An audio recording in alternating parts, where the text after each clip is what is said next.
June 2nd, Job 5, 6, and 7. Job 5. Call out, please. Is there anyone to answer you? And to which of the set-apart ones would you turn? For wrath kills the fool, and envy slays the simple. I myself have seen the fool taking root, but suddenly his home was cursed. His sons are far from safety.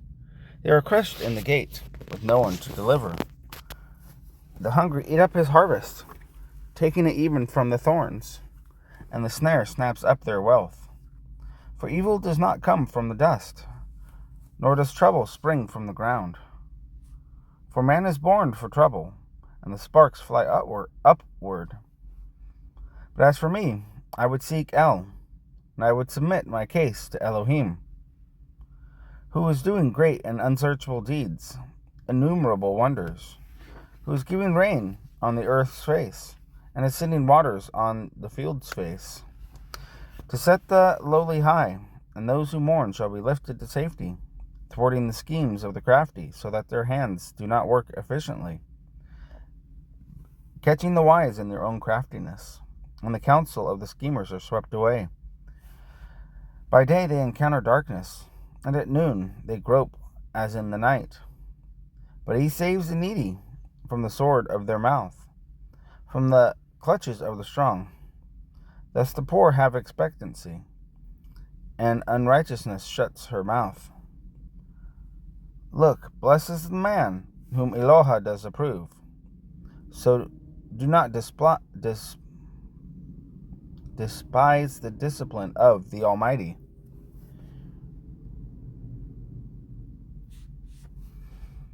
For he bruises, but he binds up. He smites, but his hands heal.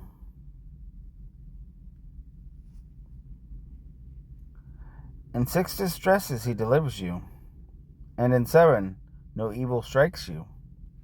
In scarcity of food he shall redeem you from death, and in battle from the power of the sword. When the tongue scourges, you are shielded, and you have no fear when destruction comes. At destruction and at starvation you laugh, and you have no fear of the beasts of the earth. For your covenant was with the stones of the field, and the beasts of the field shall be at peace with you. And you shall know that your tent is in peace, and shall visit your tent and not sin. And shall know that your seed are many, and your offspring are like the grass of the earth. You shall come to the burial site in ripe old age, like the stacking of grain in its season. Look, this we have searched out. It is so. Hear it and know for yourself.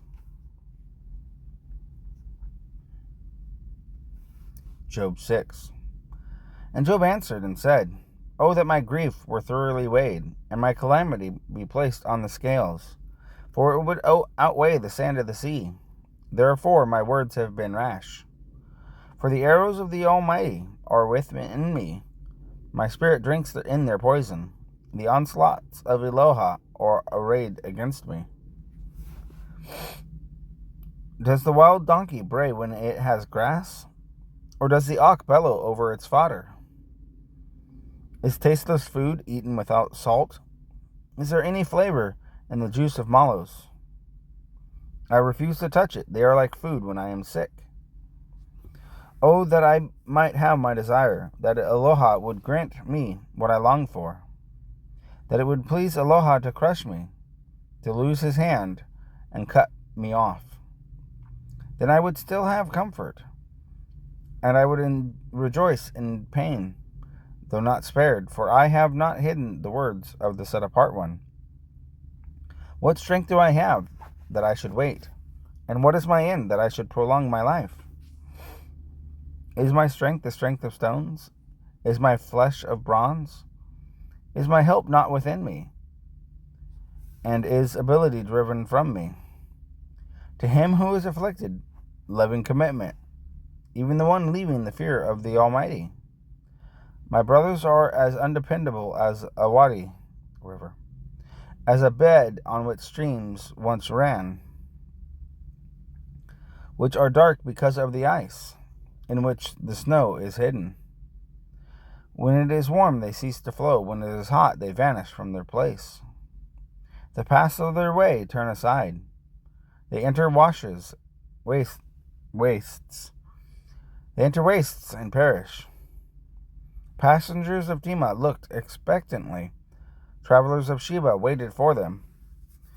They were ashamed because they had trusted. They had come there and were disappointed. Indeed, you have now become the same. You see my downfall and are afraid. Did I ever say, "Give to me," or "Offer a bribe for me from your wealth," or "Rescue me from the hand of my enemy," or "Redeem me from the hand of my oppressors"? Teach me, and I shall be silent, and show me where I have gone astray. Words of uprightness are harsh, but what does your reproving reprove? Do you reckon to reprove my words, and the sayings of one in despair, which are as wind? You would cast lots over the fatherless, and make merchandise of your friend. But now, please look at me, whether I would lie to your face. Relent, please. Let there be no unrighteousness. Relent, my righteousness is still in it. Is there unrighteousness on my tongue?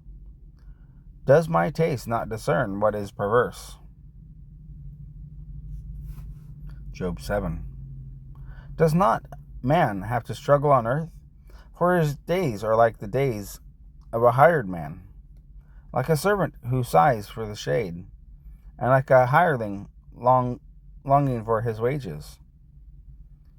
So I am allotted months of futility, and nights of trouble have been appointed to me.